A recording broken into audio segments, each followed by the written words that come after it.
জলপরা বাহিরে আ। বলো কি হয়েছে?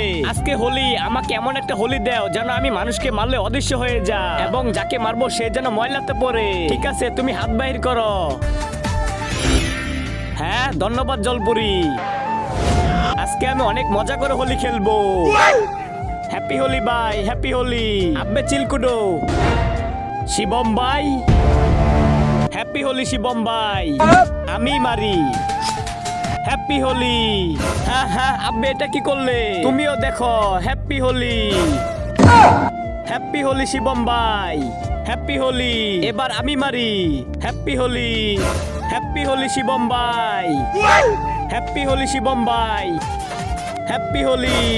আব্বে এটা তুই কই পেয়েছিস? আব্বে আমাকে জাদুর জলপরা দিয়েছে। আমি যাকে মারি সে অদৃশ্য হয়ে যা আর ময়লাতে পড়ে যা। আরে এটা তো অনেক জাদুর, একটু আমাকে দে। হ্যাঁ দেখ, হ্যাঁ। আব্বে এটা তো বন্দুকের মতো। হ্যাপি হোলি। তার আগে আজকে দেখবো তুমি কি মন্দির ঘরটিকে বেশি ভালোবেসে থাকো নাকি আল্লাহর ঘরটিকে বেশি ভালোবেসে থাকো। যদি তুমি আল্লাহর ঘরটিকে বেশি ভালোবেসে থাকো তাহলে এই ভিডিওতে একটা লাইক দিয়ে চ্যানেলটি সাবস্ক্রাইব করে দিবে। আর যদি মন্দির ঘরটিকে ভালোবেসে থাকো তাহলে কিচ্ছু করার দরকার নেই, আর কমেন্টে লিখে দাও আই লাভ ইউ আল্লাহ। দূর সালা, অনেক খারাপ, আমাকে ময়লাতে ফেলেছে। হ্যাঁ, এবার আমরা তোকে মজা দেখাবো, চলো। কি